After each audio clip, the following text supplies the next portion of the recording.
अस्सलाम वालेकुम वीवर्स, कैसे हो? उम्मीद करती हूँ खैरियत से होंगे।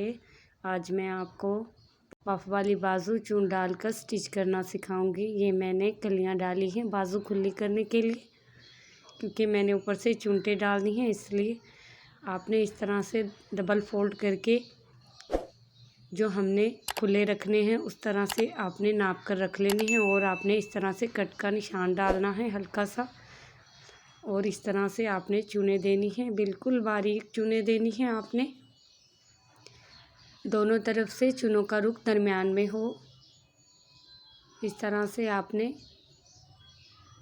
दोनों साइड से जो चुने हैं हमारी वो अंदर की तरफ हो, यानी ऊपर कंधे की तरफ। फ्रंट और बैक दोनों तरफ से आपने जो कट का मैंने निशान लगाया था वहाँ तक चुने देनी है। इस तरह से ये कटिंग करके मैंने तैयार कर ली थी, क्योंकि कटिंग का तरीका मैं पहले आपको वीडियो में बता चुकी हूँ। अगर आपने मेरी वीडियो नहीं देखी, अगर आपने इसकी कटिंग देखनी है तो मेरी वीडियो ज़रूर देखें।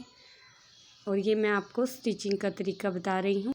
ये बहुत आसानी से आप घर में ख़ुद तैयार कर सकती हैं पफ वाली बाजू। ये मैंने चुने डाल ली हैं। इसी तरह से आपने दूसरी बाजू में भी चुने डालनी है।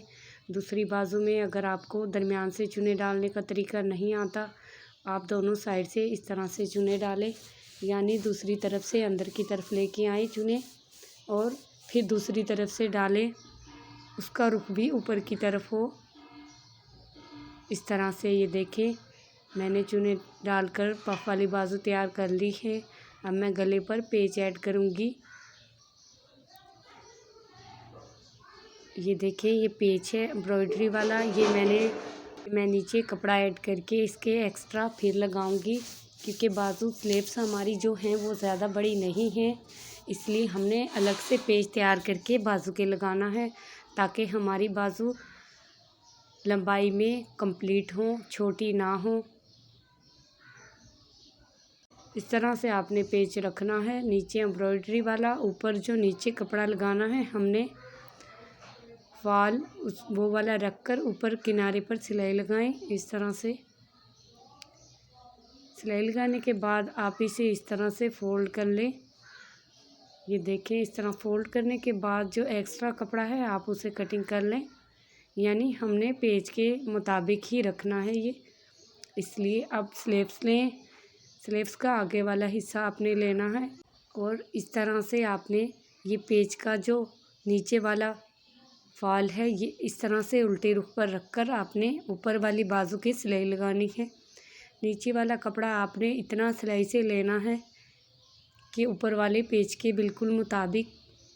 उसके बाद आपने इस तरह से फॉल को ऊपर की तरफ पेज को फोल्ड करना है, और जो सिलाई वाला कपड़ा है उसको अंदर की तरफ फोल्ड करके आपने इसके ऊपर किनारे पर सिलाई लगानी है पेज के।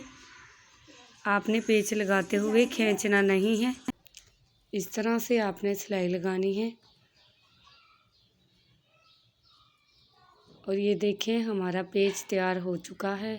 कितनी प्यारी लग रही है ये बाजू, ना कोई जोड़ नज़र आ रहा है नीचे से, और हमारी स्लीव्स बड़ी भी हो गई है, यानी नाप के मुताबिक। ये देखें, इसी तरह से पेच मैं दामन पे भी ऐड करूँगी। और ये मैं गले का पेच है, गले का पेच किस तरह से लगाऊंगी ये मैं आपको दिखाती हूँ। इस तरह से आपने फोल्ड करके इसे रखना है, और दरमियान से आपने मार्किंग करनी है अच्छी तरह से। बिल्कुल दरमियान में सेटिंग करने के बाद आपने इस तरह से मार्किंग करनी है। इस तरह से मार्किंग कर लें, और हमने ये कमीज़ का जो उल्टा रुख है वो लेना है, उसके ऊपर दरमियान में इस तरह से आपने ये पेच रखना है। और बिल्कुल जो एम्ब्रॉयडरी वाला पेच है, एम्ब्रॉयडरी बनी हुई है, वहाँ पर बिल्कुल किनारे पर आपने सिलाई लगानी है। इस तरह से हम हल्का सा 3 इंच का कट डालेंगे गले के अंदर। इस तरह से हमने ये कट डालना है, यानी सिलाई लगानी है। बिल्कुल आपने दरमियान में सिलाई लगानी है। इस तरह से सिलाई लगा लें। सिलाई कंप्लीट करने के बाद हम जो दरमियान वाला कपड़ा है वो कटिंग कर लेंगे। इस तरह से कटिंग कर लें। आपने ज़्यादा कटिंग नहीं करना, कि सिलाई के बाद निकल जाए। आपने बिल्कुल दरमियाने साइज़ का कटिंग करना है कि सिलाई से ना निकले। इस तरह से जो हमने चकोर इस तरह से सिलाई लगाई थी वहाँ पर कोनों में इस तरह से कट लगाने हैं।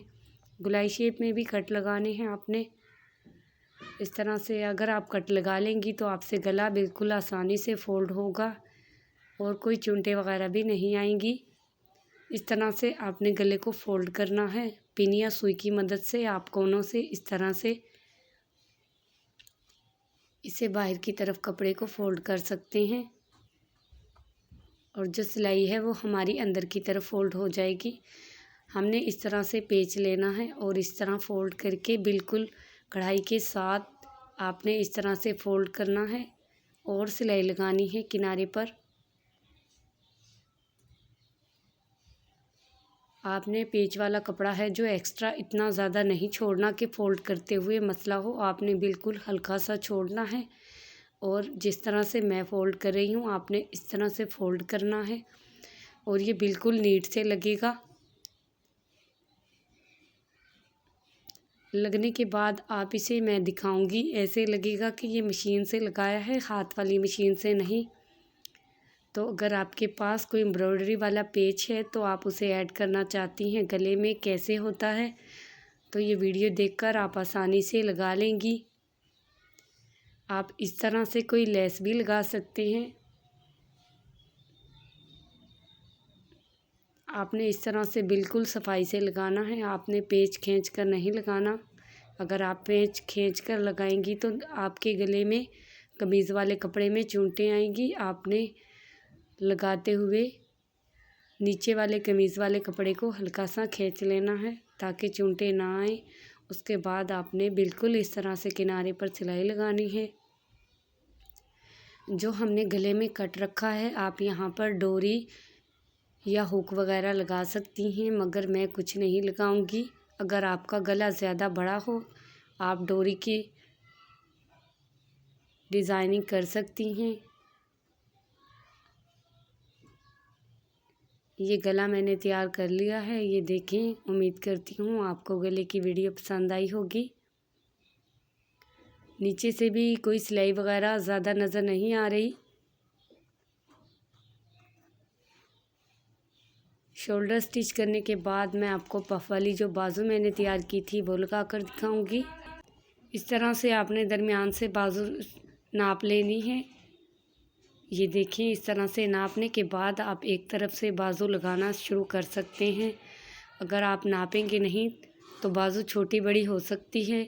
अगर आप बगैर नाप के बाजू लगाना चाहते हैं तो आप दरमियान से शुरू करें बाजू, ताकि बाजू छोटी बड़ी हो तो दोनों तरफ से बराबर फासले से हो।